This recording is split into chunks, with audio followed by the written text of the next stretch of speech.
Ito pag sa babae, ito naman sa puwet. Huwag masyado tayong maingay kasi may mga kasama tayo dito natutulog. So ito guys yung pinaka bedroom niya, sala na rin no. Sa mga gustong magpa-Japan dyan, Nax. Tapos ito, if you ever wonder kung ano to. 6, 5, 4, 3, 2, 1. You'll never have the sacred stone. Oh, this you crazy mother.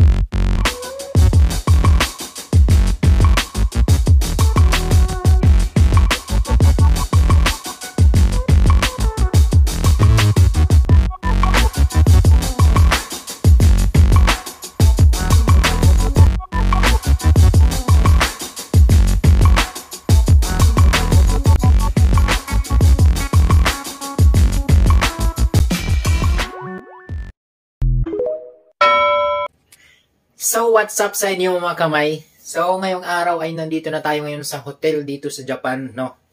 So ngayon, as usual, small tour dito sa hotel room. Simulan natin. Let's go! So ito yung itsura niya sa labas.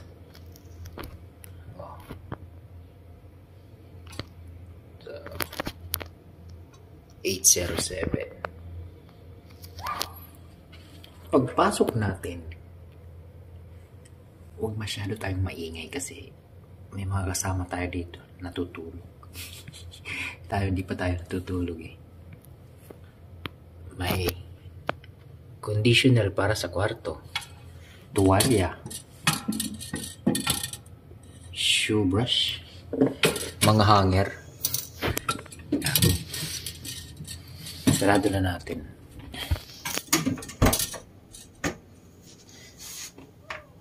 Tapos ito, para sa sapatos. Tapos,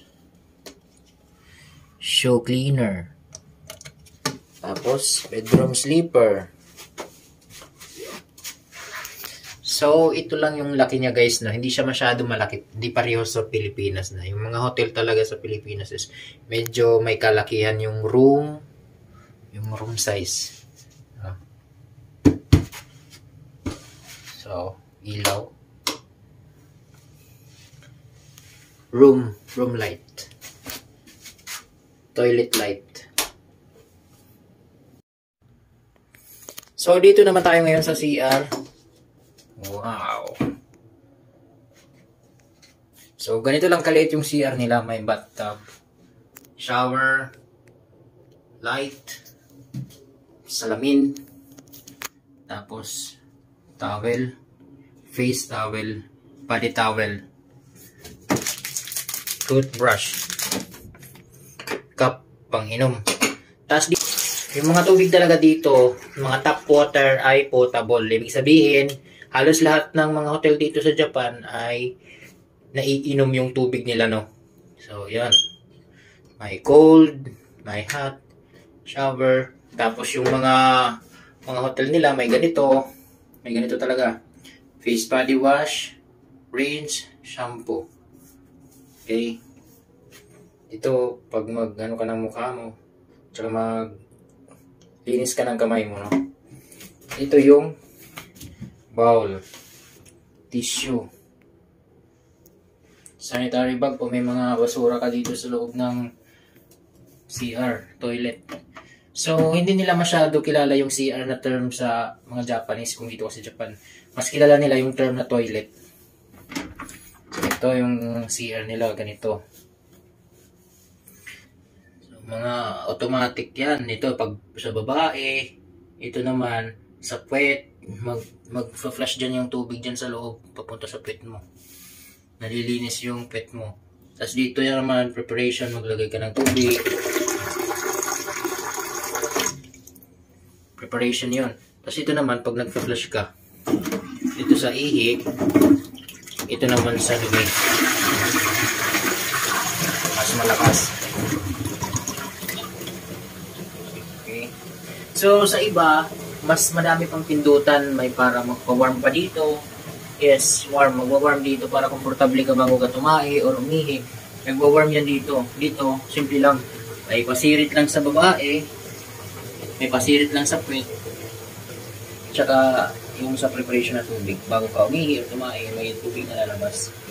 Pero sa iba, marami pa yan. May pampainit dito. Basta marami pa. Iwan ko ano pa yung iba na yun. Basta marami pindutan dito. Simple lang. Kasi medyo luma na tong hotel na to. So medyo na yung technology nila. So, at least, alam niyo na kung anong yung itsura na sa loob ng CR. Kadalasan sa Japan. Pero ito, medyo mamurahin lang tong hotel na to. It's around 7,000 yen per day. So, around 3,500 pesos sa atin. Maliit. Ito tayo. So, ito guys, yung pinaka-bedroom niya. Sala na rin, no? Maliit lang talaga. So, ito, may basurahan siya. Tapos ito, if you ever wonder kung ano to, ito ay isang emergency flashlight. So, pag sinabing emergency flashlight, sample, nag-blackout, may power problem, no? So, wala kang makita. Kapain mo lang to dito, tapos pag tinanggal mo siya, iilaw siya. So, yan ang purpose niyan. Emergency flashlight. So, dito muna tayo sa mesa. May tissue, may blower. Ito yung susi niya. So, yung susi nila is makaluma pa. Pero, ayos din. Mas maganda din yung ganito. So, pag may gusto kang pamasahe ka, ito, yung presyo nila. So, tsaa nila na masarap. May telepono. Remote ng TV. Yan yung TV. Tsaka yung binili ko kanina, pagkain. Para bukas. Pero yung dinner namin is libre. So, pupunta kami mamaya sa resto, second floor daw. So, itong razor pala, so actually itong razor na to is, narito na dapat yan sa CR. Kaso, nung nag-pandemic, yung mga razor, mga tuwalya, mga bathrobe, yes, bathrobe, tsaka sleeping robe, nandun talaga yan sa, dito talaga yan sa kwarto. Nilalagay nila yan dyan. Yan. Meron na yan dyan yung tuwalya, razor, lahat ng mga ginagamit. Minsan nga may mga shampoo pa yan eh.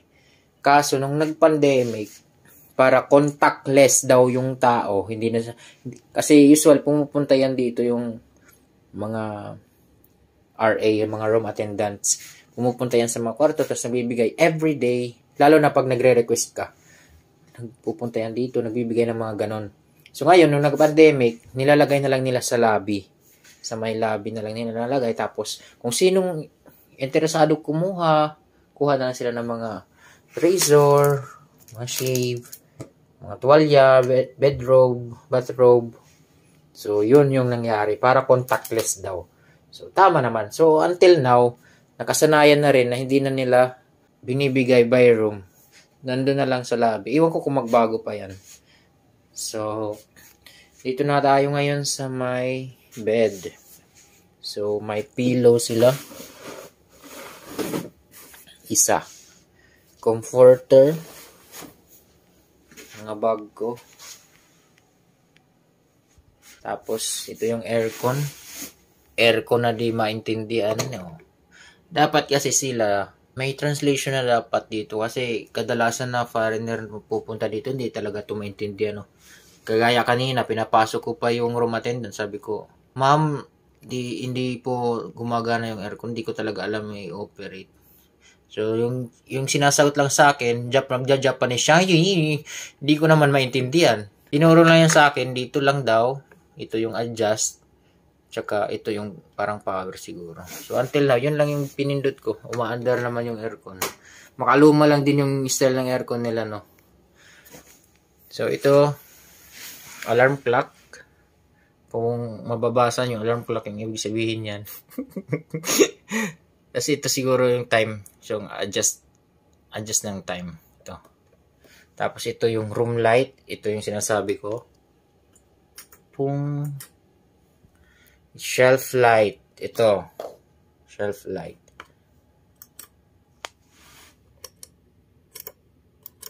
Okay. reading light. So, yun lang yung meron naman rito. Tapos may ano pa rin dito. May takuri. Takuri ba tawag dyan? Tsaka teacup, drinking glass,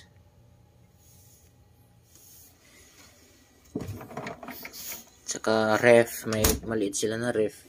So, hindi siya masyadong kalakihan. No? Hindi pareho talaga sa Pilipinas. Matipid yung Japanese na mga rooms ng space, mga hotel. So, dito naman yung labas. So, kasikatan pa ng araw. It's still 2:30 PM dito. Okay. So, buksan natin para makita nyo sa loob. Actually, kung nandito ka sa loob, pag nainitan ka ng araw, mainit. Pero pag binuksan mo to, since it's still January, lamig ang simoy ng hangin. Ooh. Malamig ang simoy ng hangin.